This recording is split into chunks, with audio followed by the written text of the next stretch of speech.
जय महाकाल।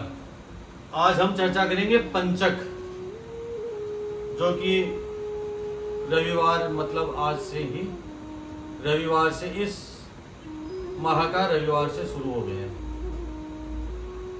5 दिनों के विशेष नक्षत्र संयोग को पंचक कहते हैं। इन 5 दिनों को शुभ और अशुभ कार्यों के लिए देखा जाता है। पंचक के दौरान कुछ कार्य करना बेहद अशुभ माना जाता है। पंचक पंचांग का विशेष एक भाग है। क्या है पंचक? जब चंद्रमा कुंभ से मीन राशि से गुजरता है तो पंचक का प्रभाव होता है।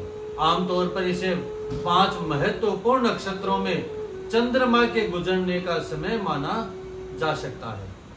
यह नक्षत्र है घनिष्ठा, शतभिषा, पूर्व भाद्रपद, उत्तरा भाद्रपद और रेवती। इस अवधि में कोई भी शुभ कार्य जैसे विवाह, गृह प्रवेश या नए निर्माण का कार्य नहीं करना चाहिए।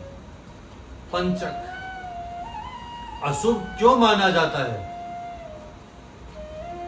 कहते हैं पंचक के समय किसी तरह के शुभ काम का परिणाम नहीं मिलता है और उस काम को 5 बार करना पड़ता है। हिंदू धर्म में जब किसी की मृत्यु भी पंचक के दौरान होती है तो विशेष पूजा पाठ करके पंचक की शांति की जाती है। पंचक के दौरान ये काम बिल्कुल भी ना करें। घनिष्ठा नक्षत्र, कनिष्ठा नक्षत्र जरूरी ना हो तो यात्रा को टाल दें। गैस, पेट्रोल आदि का काम ना करवाएं। नए घर का वास्तु प्रवेश ना करें। शतभिषा नक्षत्र, इस समय नया बिजनेस शुरू कभी नहीं करना चाहिए। पार्टनरशिप का कोई काम करने से भी बचें। पूर्व भाद्रपद नक्षत्र, इस नक्षत्र में विवाह, नए घर का वास्तु या नई गाड़ी खरीदते हैं तो वह शुभ नहीं मानी जाती है। कार्य करने वाले व्यक्ति सदैव बीमार ही रहता है। उत्तर भाद्रपद नक्षत्र, इस दौरान कोई नया कार्य शुरू करते हैं तो असफलता ही मिलती है। रेवती नक्षत्र,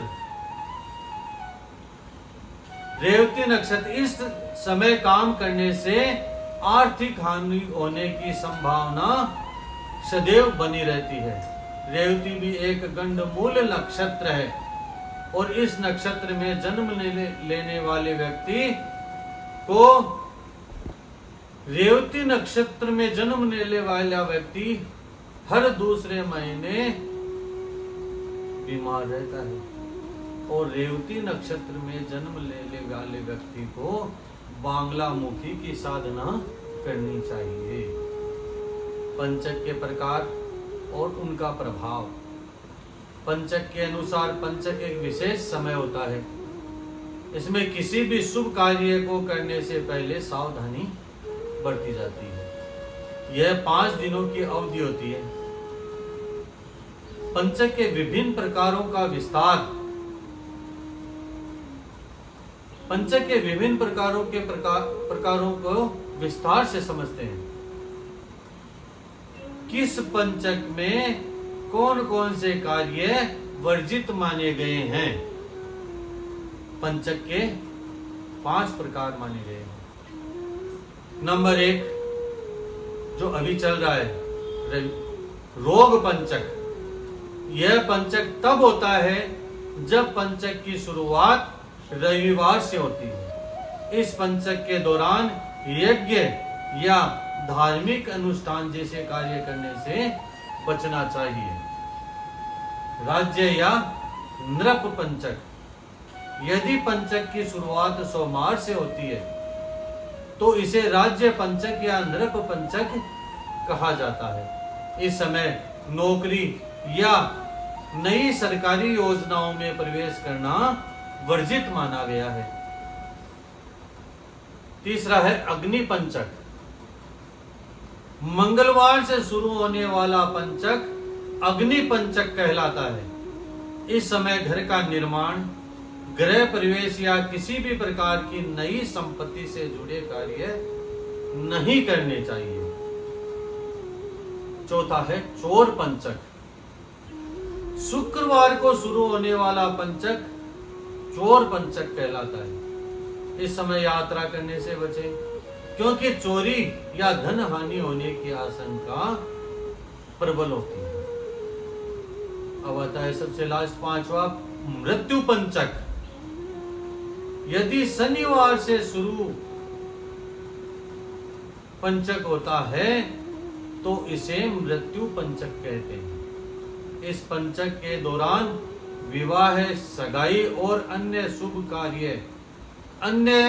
सभी शुभ कार्य वर्जित माने जाते हैं।